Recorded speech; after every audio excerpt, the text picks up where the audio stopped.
now a panel about alchemy, just alchemy. And first of all, let me introduce myself. I am Vladimir Maikov. I am president of Russian Association of Transpersonal Psychology and Psychotherapy, board member of EUROTAS, and chair of Transpersonal Psychology at Moscow Institute of Psychoanalysis. And I'm in EUROTAS since 1995. And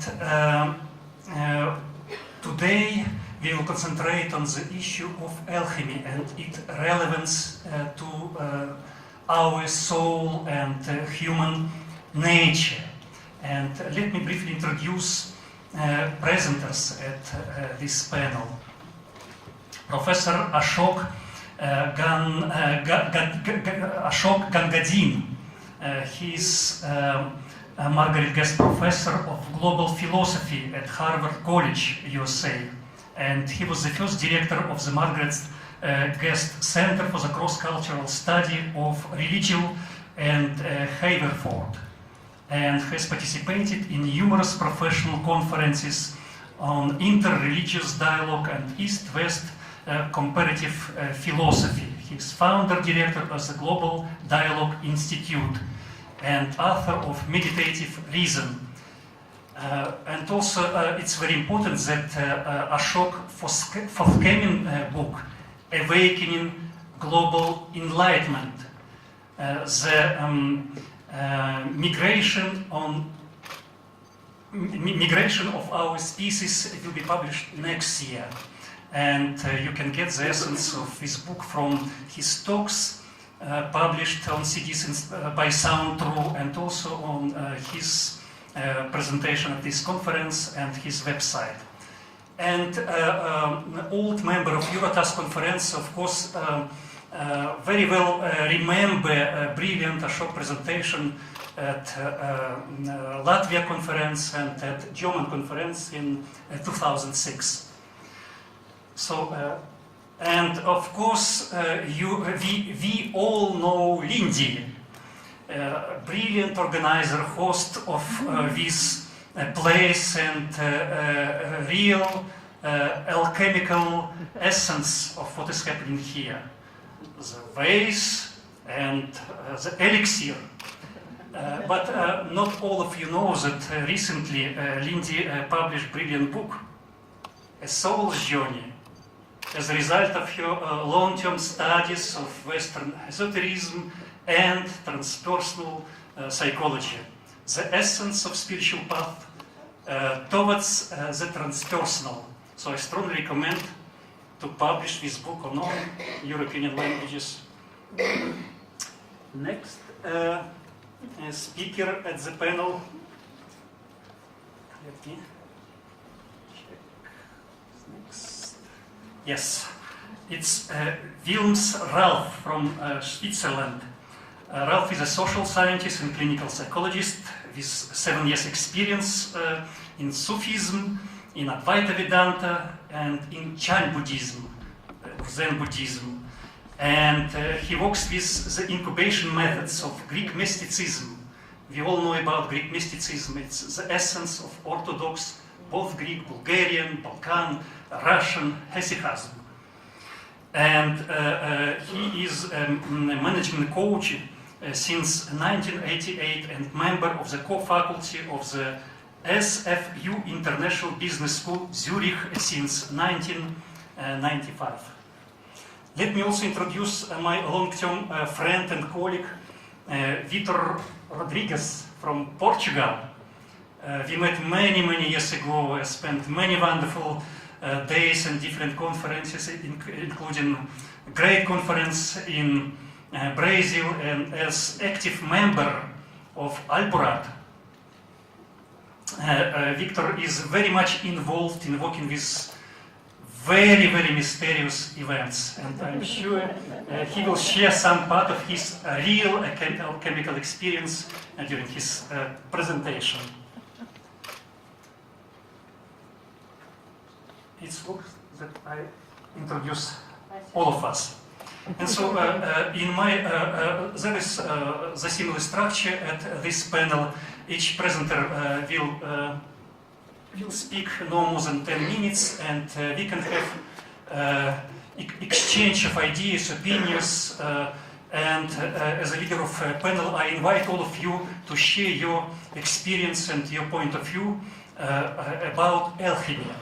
Alchemy as cultural phenomena, and alchemy as a kind of very important primordial art, science and practice of soul and spirit transformation.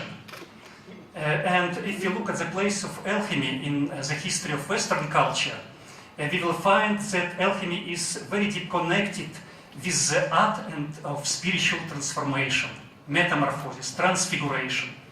And it's not surprising that alchemy is taking such importance in modern deep psychology, including transpersonal one. Usually it's considered that only last 30 years of his life, Carl Gustav Jung specially studied alchemy and published several important works about psychology and alchemy. But if you look at Jung from the very beginning, his first book, The Symbol of Transformation, is already alchemical by its own nature. He explored how the connection with Christ consciousness transformed and influenced all impure stuff, all neuroses in his patient. So, and it's important that such prominent Jung patient as Hermann Gesse, who was a Jung patient for 3 years and who published his experience of deep psychology in his novel Steppenwolf. In the last part of the novel Magical Theatre, we all remember there is a famous art of mutador. Mutador, transform. The art and science of transformation. Using our imagination, using our primordial nature, we can transform and have any experience. And if you look at the map, the first transpersonal map of the psyche created by Stan Grove, we all remember biographical level, perinatal level, and transpersonal level. The essence of this map is that every human being can have any experience. And as a practitioner who worked with breathwork for more than 25 years, I know it's for sure thousands of my clients was able to transcend personal experience to use art of inner alchemy, art of mutador, art of metamorphosis, and to reach a new experience, to heal, to know, to bring art and knowledge to this world. And so there is also a very important parallel between Eastern and Western alchemy. And what alchemy was in European culture, in Eastern culture was Tantra. And Tantra is also the art and science of transformation. And as we know, there is Indian Tantra, there is Buddhist Tantra, and a symbol of Tantric transformation is Vajra. I haven't a picture, but it's ball in the center, 5 pointed up and 5 pointed down. And it symbolizes impure world, and our primordial nature, the essence, the elixir, lupus, philosophical stone.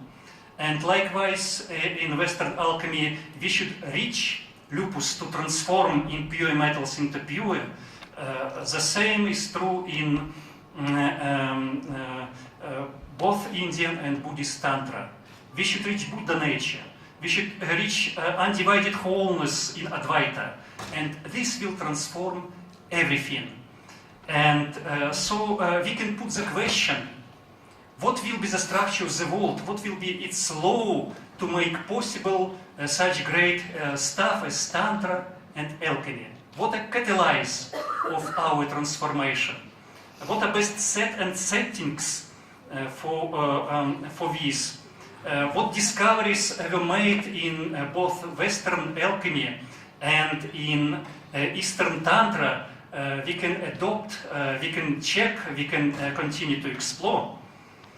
And in Buddhist, for example, tradition, there is great teaching about 4 immeasurable catalysts of being. And they serve to catalyze the most impure stuff, our negative emotion, into wisdom, into primordial wisdom of Adi or primordial Buddhas. So if we are in state of 4 immeasurable catalysts of being, which are symbol of Mahakaruna, greatest compassion, then everything is transformed and became perfect. So this is another very important analog of how the art of mutador, art of metamorphosis is functioning in Eastern culture. So I'll stop at this moment. It's just a sketch to map the planet of alchemy. And who will be next? You?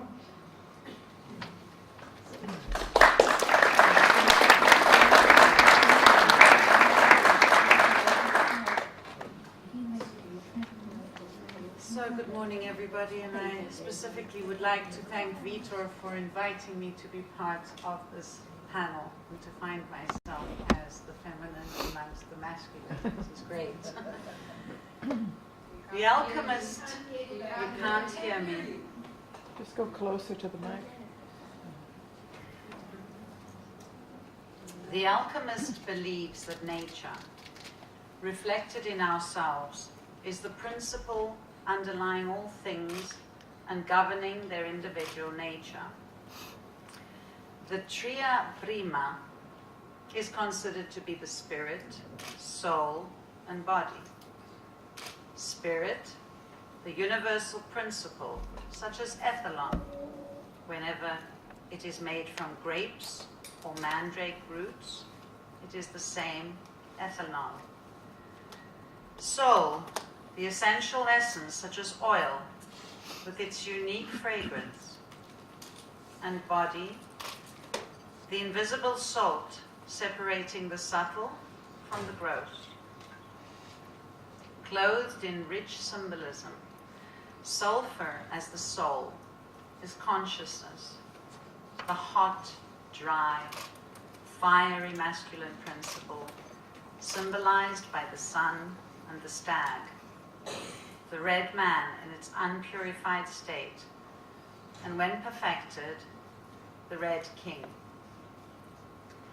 Mercury is the spirit, is life force, a passive, feminine, cold and watery, eternal feminine, the prima materia. Unrefined, Mercury is symbolized by the dragon, the snake, the white woman, in unpurified state, who when exalted becomes the white queen, Artemis, the virgin divinity in nature. Mediating between the two is salt, the child of their union, the spark that harmonizes their polarities. This ensouled spirit is the result of purification, reconciliation, and the chemical wedding where sun and moon unite.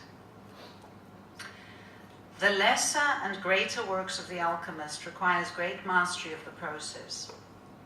Transformation must become transmutation, and the empathic participation of the alchemist is the key to opus magnum, the nigredo, which follows the conception, that awful place where all seems lost. It is only when the nigredo is survived that the peacock's display of colors heralds the dawn of the arrival of the white queen. The albedo stage. and the phoenix, the triumphant entry of the Red King. Rubedo, that is the lapis philosophorum, the philosopher's stone, that acts as a universal medicine in microcosm, macrocosm, and the divine. This describes the process of inner development through soul alchemy, a union of the masculine and feminine facets of our inner being that ultimately will reach the transpersonal when all the work has been diligently and empathically done, where disintegration, integration, and conscious living become a metamorphosis, a challenge not only to learn to know the self, but the essence of all essences. Thank you.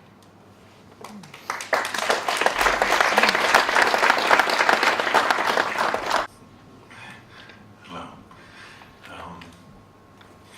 My personal advice for alchemy over the last maybe 5 years or 10 years has been to use negative emotions as the energy to move into emptiness.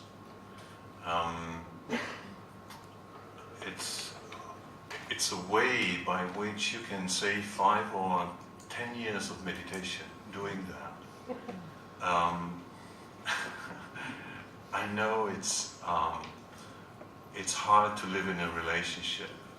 It's not easy really to understand, as a man, a woman. So my wife is triggering so much stuff in me over the last 30 years, and I'm very grateful for it.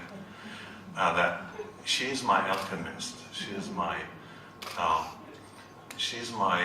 truth point where I realize I'm still stuck, in something.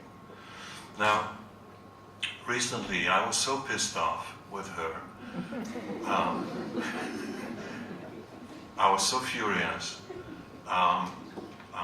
We were just, returning from a healer, and she had a very high energy. So, I was in a state of bliss, and she was driving and she was hungry, and she was driving around, and then she came up with something. So, to make a long story short, I was very pissed off, and it was so beautiful to be in that state. I can tell you, it was absolute alchemy, because one thing I've learned over the last years is to welcome everything which arises in me, and to practice something which I call not knownness. So I don't try to label it as anger or fear or resentment or anything. I just try to be curious about how does it really feel in me? What is the sensation? What kind of energy is there in me which I feel right now, and to dive deep into the energy. And I know my instinct will tell me, I don't want to feel it. My instinct is always say, I want to get rid of it. And, but I tell you, I was so pissed off, and it was so great to feel so powerful in me with this energy. And I'm practicing that form of inner alchemy since a couple of years now. And I think it's really the fast track. I think it's really, if you want to save a lot of time in your own inner process, use your negative emotions and go below the emotions. Go even below the first level and the second level and the third level, and look where this so-called negative emotion is just energy, is only energy, I learned that from an Indian guy when I was in a conference in Stockholm, and he explained to us, he said, the first thing he said, the suffering is not in the fact, the suffering is always in the perception. And I knew that, that's an old thing. And then the next thing he said is, everything fully experienced transforms into joy. And I said, okay, that sounds good, but you don't know my wife.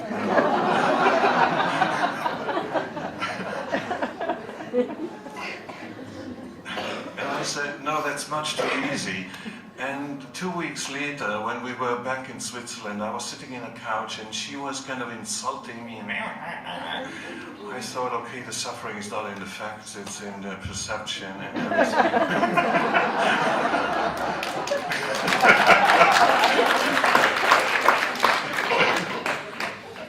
And everything fully experienced transforms into joy. So I thought, okay, now I go into it. And you know, being a psychologist and a trainer and a coach and a therapist, I had 100 strategies to avoid it. You know, before, like, you know, active listening or therapeutic listening, or I said, you know, I have to check a mail, or, you know, something like that, or I have to go to the fridge. I'm so hungry now.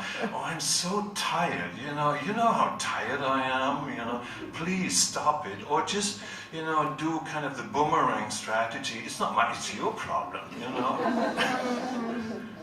Don't make a mess, you know, stop, you know, doing that. And at that moment I said, okay, I try out what the guy told me now. I go inside and really feel what was going on. I have 5 minutes left, okay, thank you. You know. So, and then I went inside and it, you know, I could feel it. It was, wow, it was a very dark energy in me. It was, you know, from here, from my shoulder, it was going down. And, you know, the only thing I can kind of describe, it was a flight and fight response in me. You know, it was really something, I tried to get rid of it as fast as I could. But in this moment, I went into it. And I encountered it. And it was unpleasant, but it was strong. It was very strong in me.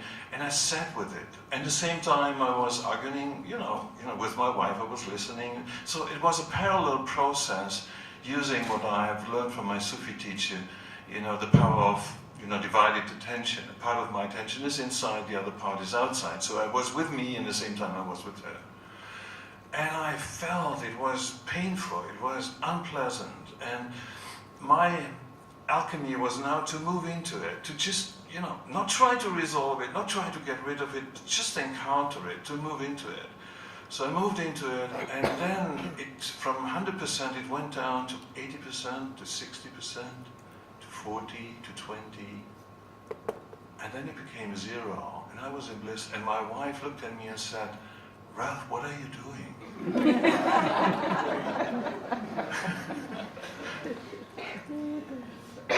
And I said, why are you asking? And she said, I cannot fight with you anymore. You don't have any resistance. And I said, it's true, I don't have any resistance anymore. And it really changed my relationship to negative emotions dramatically. Before I was, you know, giving workshops on emotional intelligence, you know, and all this kind of crap, which, you know, you hear and listen and teach and, you know, and all of that, but it's not really working. It's really to move, it's all a way to conceptualize what you don't want to feel. And we are so smart in conceptualizing what really is the deepest truth in us, our sensation, that I find the most important process of alchemy is to move into your very sensation if you are in a negative emotion. It's easy with a positive emotion. That's pretty easy. Everybody can do that. But to move into something negative, to move into the shadow, and not just conceptualizing it. It's nice to have a shadow. You know, I know my shadow. You know, yeah, I've worked on my shadow for the last 40 years. You know, you want to see my shadow? You know.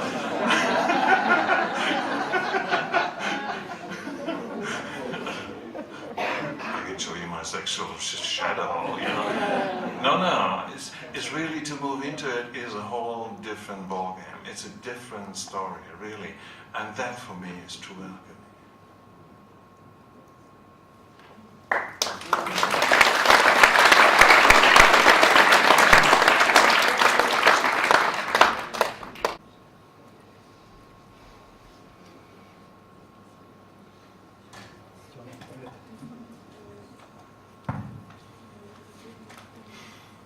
Let me see, just check. Yeah, it's working. So, I have something surprising for you. There are still some crazy people around, really go for operative alchemy.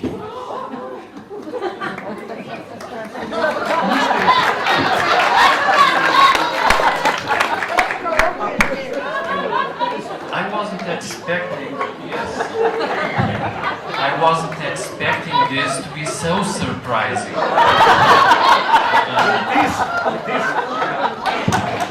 So,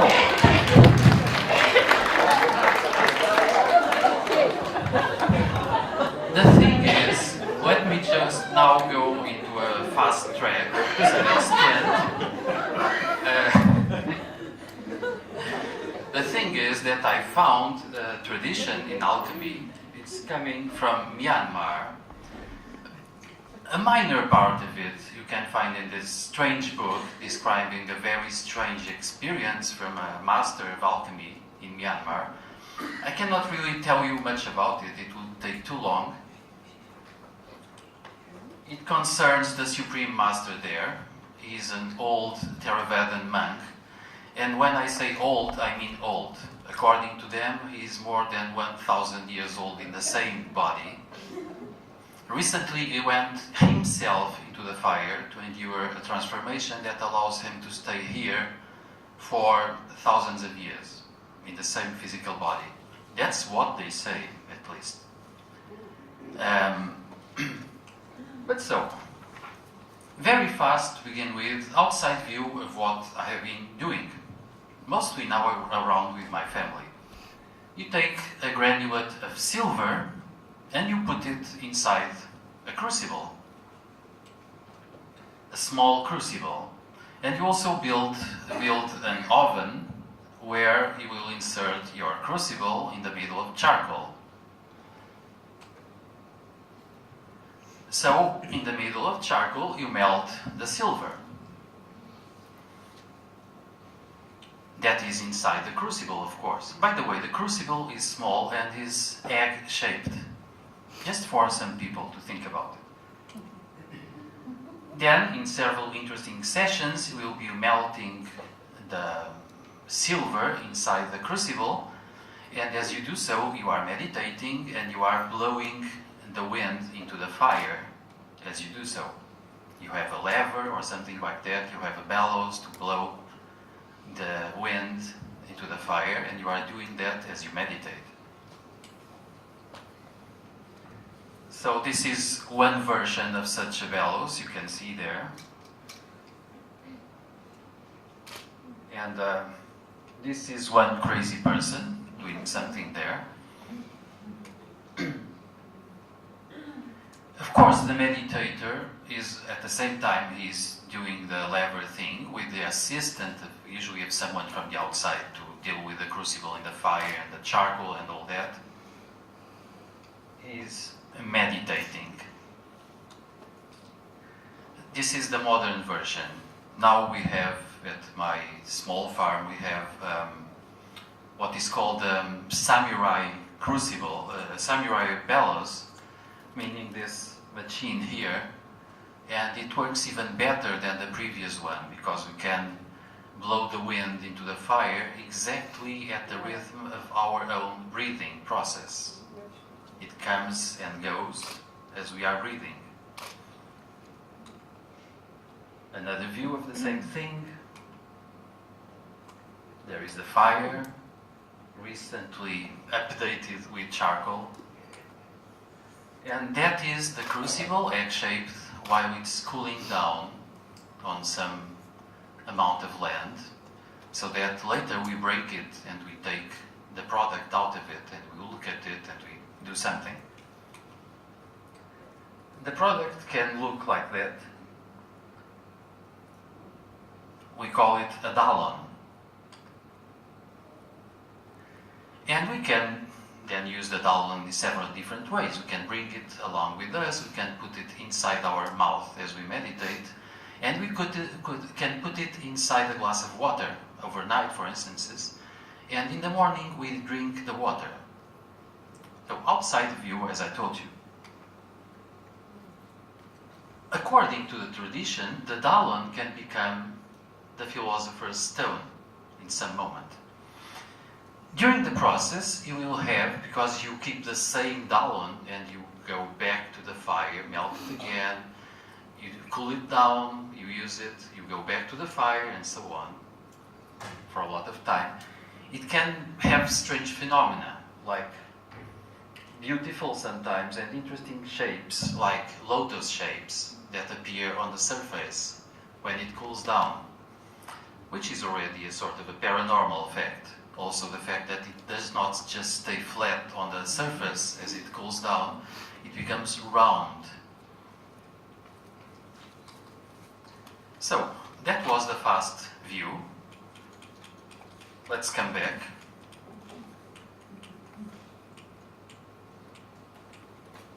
So, action replay.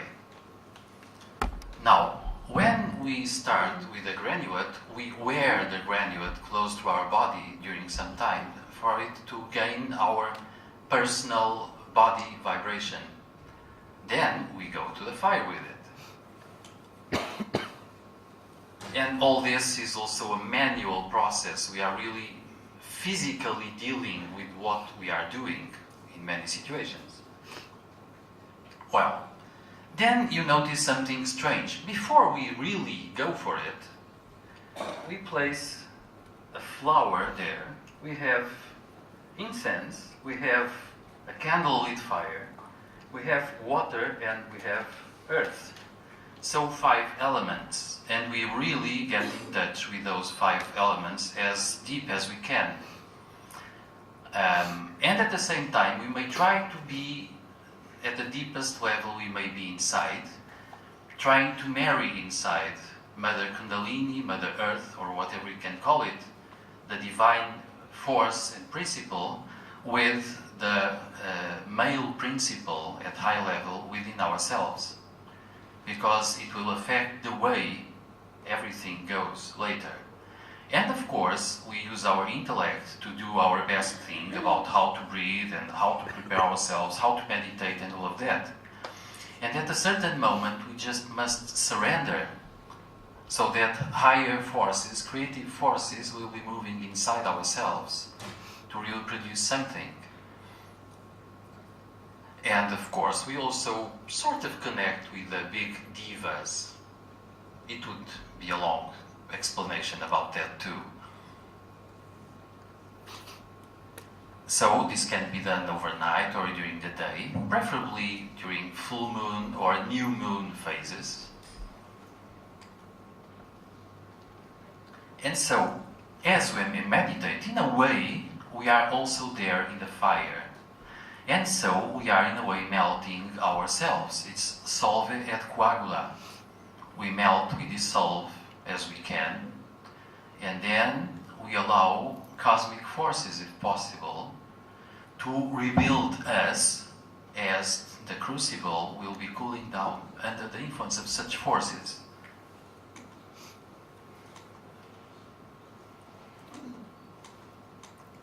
So, later, we get a Dallon, or a new version of a Dallon that is to some extent a new version of ourselves. Because we are really aiming at really transmutating our personality, the whole thing. Several bodies at the same time, under the influence of the fire. Meaning that inside we are trying to become plasma. And plasma, influenced by electricity and high voltage energy fields, so to say. So, as it cools down, it so happens that the Dallon starts building a powerful energy field. And it may start having all sorts of interesting movements and colors and expansions of energy. It can start pulsating, it can start moving around it, it can start going up and down, and so on. And later, when we drink that water with the Dallon inside, or when we meditate with it, we actually are in interaction with the way the Dallon mirrors our own expansion and progress and fires back at us with it. So it really produces something really interesting. Of course, it may influence our health also, because that water is under the influence of a very powerful energy field. So can be helpful for us, also at the physical level of our body. And indeed, we want to transmutate, we want to change even the quality of our physical body, along with the emotional and the inner body and the mental body, even the causal to some extent, so that they become transparent and they can really express the divine within. Okay, that was all for the time being. Thank you.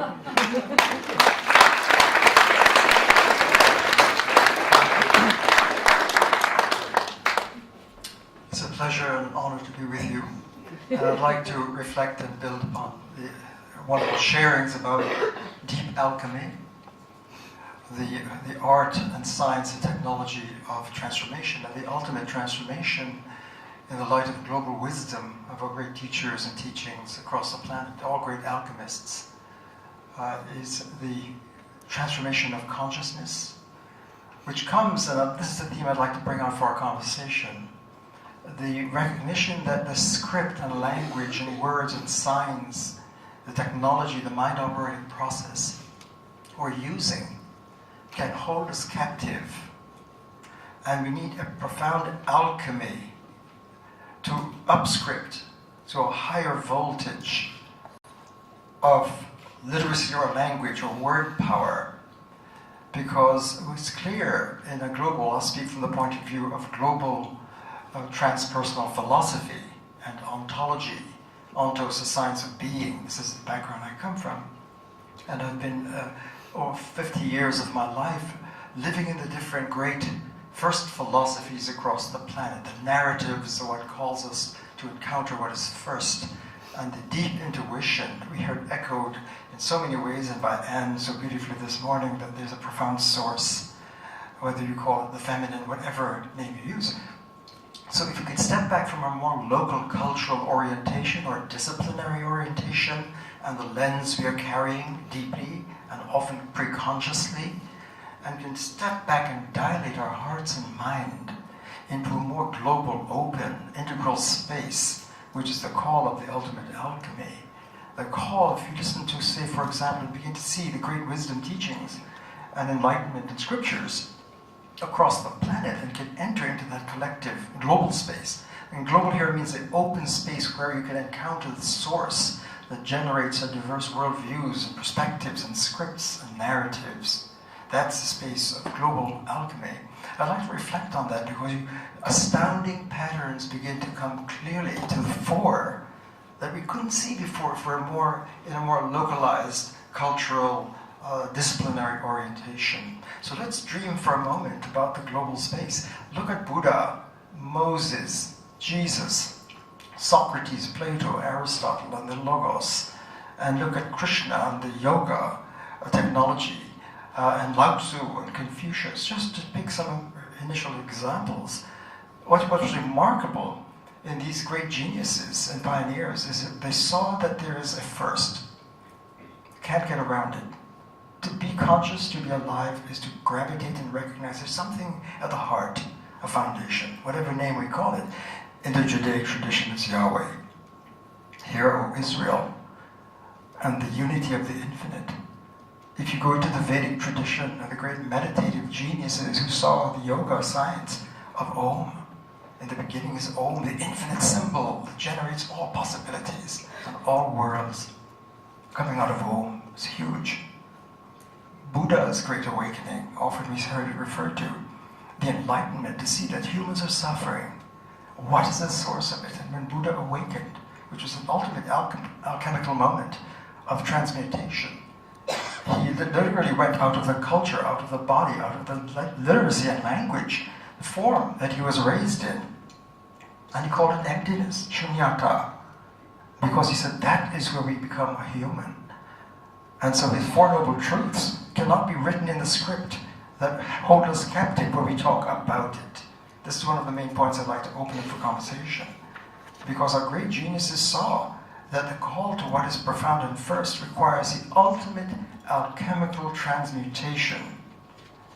Because when you're in the more localized lens and box, we see ourselves as ego sapiens. The word sapiens comes from Sophia, sapiens' wisdom. But if you look at across the planet, the call of Buddha is to come to what is first, the infinite field of interconnectivity.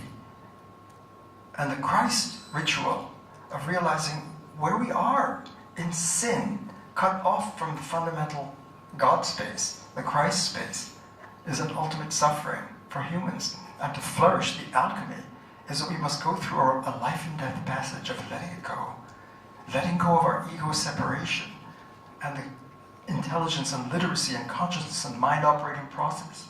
So our script inscribes sin. In the East it's called samsara. There's a deep split. It holds us captive in a cyclical trap. And Buddha's awakening and the yoga technology, for example, is to have the escape velocity from that samsaric separation to rise into the Om, into the yoga.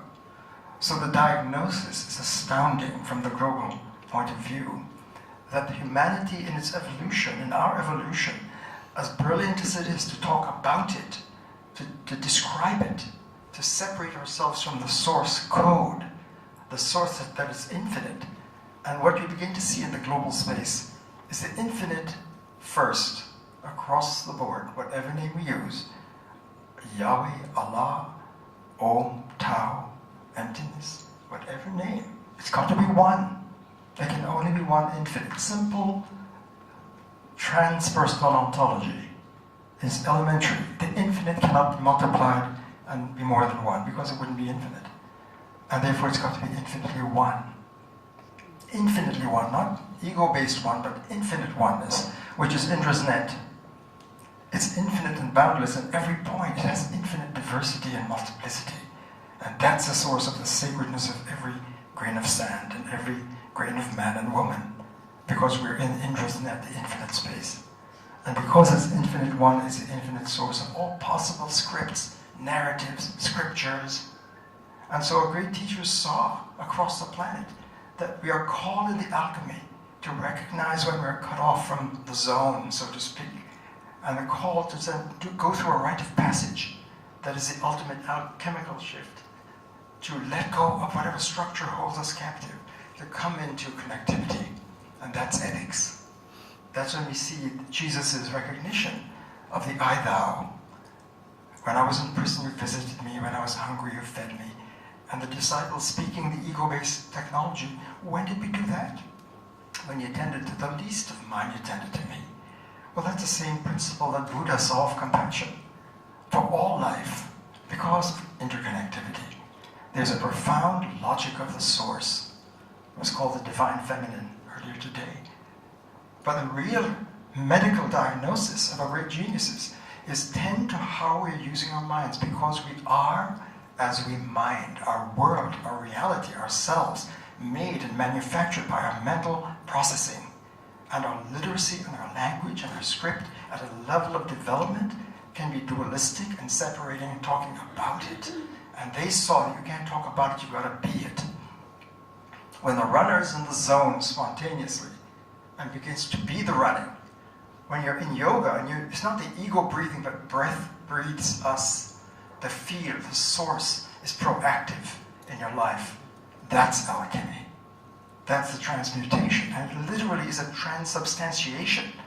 Because Buddha, for example, saw that if we make ourselves an object, which we do when we predicate and talk about it, and become a being and an entity, that is the source medically of suffering. So that to be a substance, as glamorous as it may appear, is a trap of separation. And to burn that off in the fire of awakened knowledge is the alchemy of awakening, to enter the zone and be together. And that is the key to our humanity. And I think Anne spoke beautifully this morning. We're in crisis after millennia of living in the separated space. And the call now is to rise individually and collectively into the space of dialogue. Not monologue, but dialogue. In monologue, it's I, it. In the awakened alchemical space of the source, it's I, thou. We're dialogue beings. The other is already inscribed within, in every respect. And I think Anne's beautiful poetry this morning of seeing that when you're in the zone, in the field, in the fundamental reality, and you have the literacy, And that's what we're called to now, non-dual, holistic, integral, transpersonal. That's when we discover and mature as humans, as a person, as a mensch. Thank you.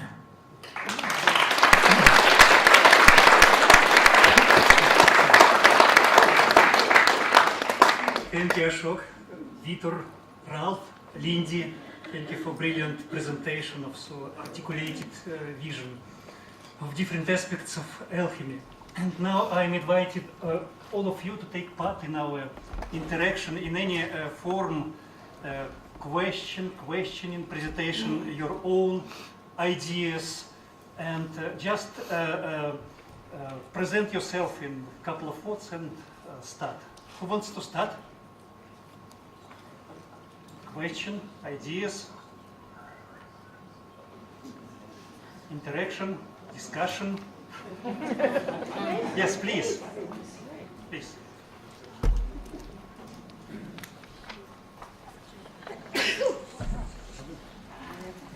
Hello. Is this work? Yes. Hello, my name is Vicente, and yes, I think alchemy is one of my biggest interests.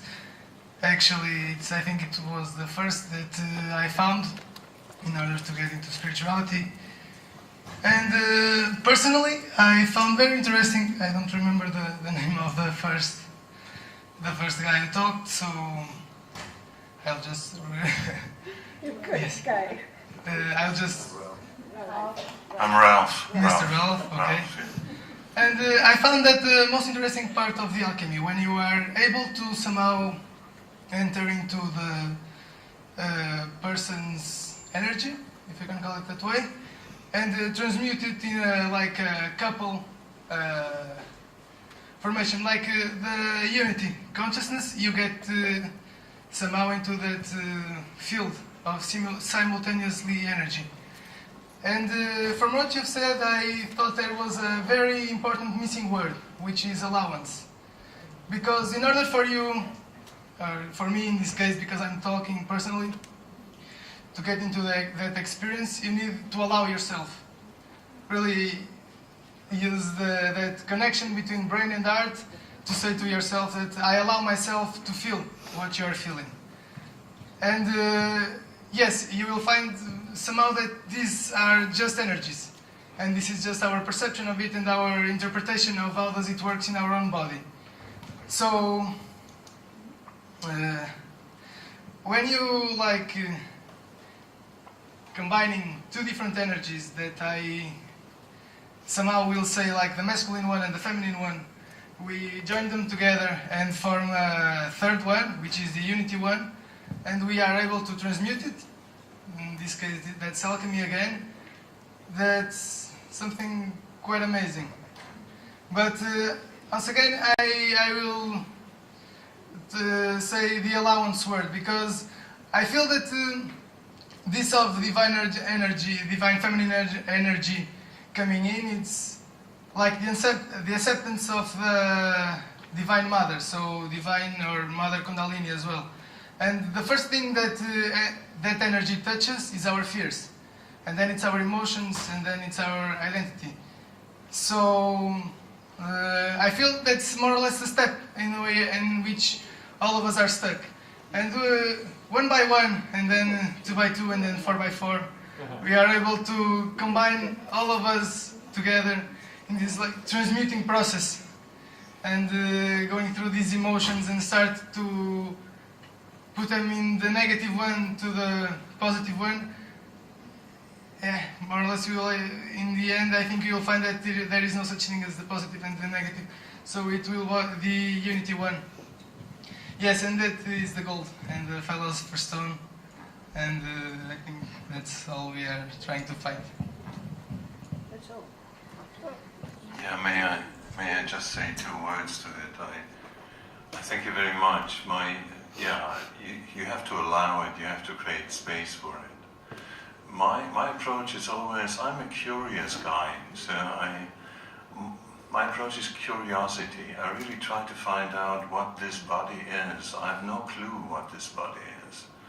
I mean, it's really, for me, it's really the the unknown. As I said in the workshop yesterday, you know, the best definition I ever heard what the unconscious is your body. Is really, and the last 40 years in various kind of traditions I've been, I more and more respect what is going on in this kind of body, and it's really sacred. And for me, it's moving into a temple, into a sacred kind of temple, and be curious what I find there. You know, the dragons, and you know, the animals, and the soul, and it's all in there. So more and more my experience is you know, the world is in me. I'm not in the world is in me. And for me, the transformation is really, first of all, that it's you know, to allow everything to be as it is, and just be curious in any moment what is happening right now in me. Thank you. Thank you, Ralph. Thank you, Vincent, for this very fruitful interaction and clarification. Yeah, please. I want to thank you all. You are all five very beautiful for me, for my taste. And I wanted to say to Mr. Rodriguez that it was very beautiful to see that, a human that can be 1,000 years old and still survive. I feel also that we are immortals, but we don't know that, we have forgotten that. So it remains for us to speak about the immortality of our spirit or soul. But I think also that our body could be immortal if we really behave to our body like it is a true temple and not a place where we throw our garbages. Through this process, this alchemistic process, it is like our life. In our life, we get through fire, the most of us. And we have to be silent in the same time, not lose our courage, to let fire to form us and bring out the valuable part of us, this immortal part. Thank you. Professor, can you clarify, is there any independent clarification of the age of this famous alchemist? Since we all know that there is avatars who pretend that they live in millions of years on this planet, but according to Western medical records all over the world, 150, this is the crossing age for human being, as we know in Western science. So it's very important and interesting. Yeah, I don't think there is any proof for Westerners at least. Apparently they have some sort of a register of when the master, his name is CRETE, was born, and where, and all of that. That's in the book I told you about, but nobody actually can prove that. And besides, it's not so easy to go there and meet them. They are there. I know personally people who met them physically, but they are in Myanmar. That's a military dictatorship, and they don't like Westerners to go there and meet the masters. I have a friend that probably this year will be able to do so using a diplomatic passport, because usually they don't just shoot you down if you have such a passport, but let's see what happens. But anyway, well, I am really working a little bit within this kind of tradition, and it becomes really interesting. But my aim, of course, is not physical immortality, because I don't really believe in physical immortality. I believe we can prolong the life of our physical body sometime. Eventually 100 years, eventually 1,000, eventually 10,000, doesn't matter, but it's finite by nature. And I'm sick and tired of listening to people calling immortality when you have a statue, or people will still remember you 1,000 years or 10,000 years later. That's not immortality. Immortality concerns conscious, infinite life. It's another thing, totally different. And in a way, what we are trying to achieve through alchemy is a state of consciousness where there is indeed something within ourselves, it's not our personal ego, that is aware of infinity, infinite life. And the answer to some interesting questions is not like, am I going to survive death? The answer is, I have always been. There is an ego that was always here. It's a little bit different, sort of a different experience, I would say. But indeed, at the same time, that's true that this kind of practice reverts to our physical health, helps us keep very sane in a way, and it helps prolong life, I'm sure of that.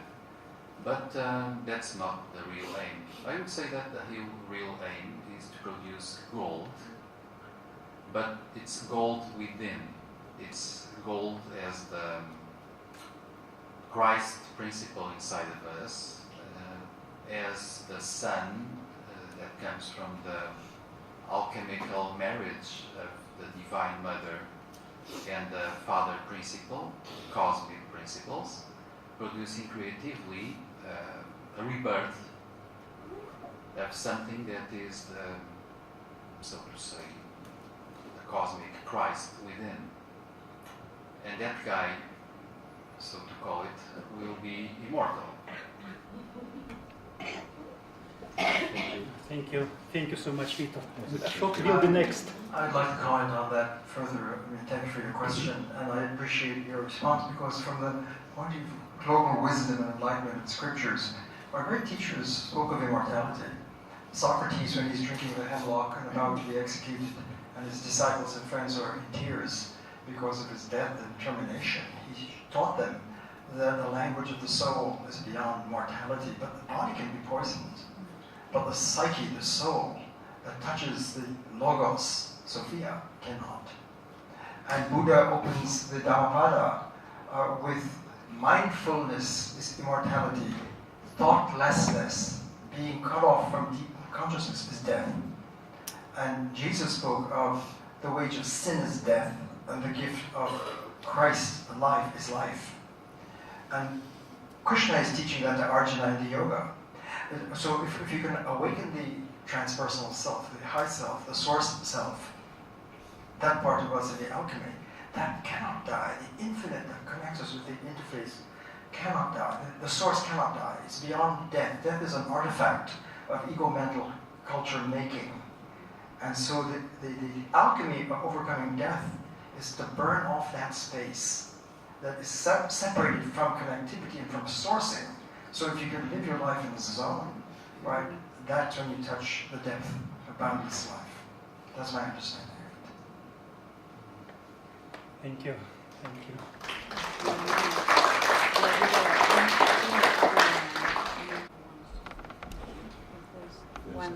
Please. I just wanted to thank you all very much indeed, because I think it's a wonderful contribution to this subject. But this afternoon, if it's not clear from the program, I'm showing all the images of the alchemical process of transformation, and I thought you might be interested to know that. Thank you.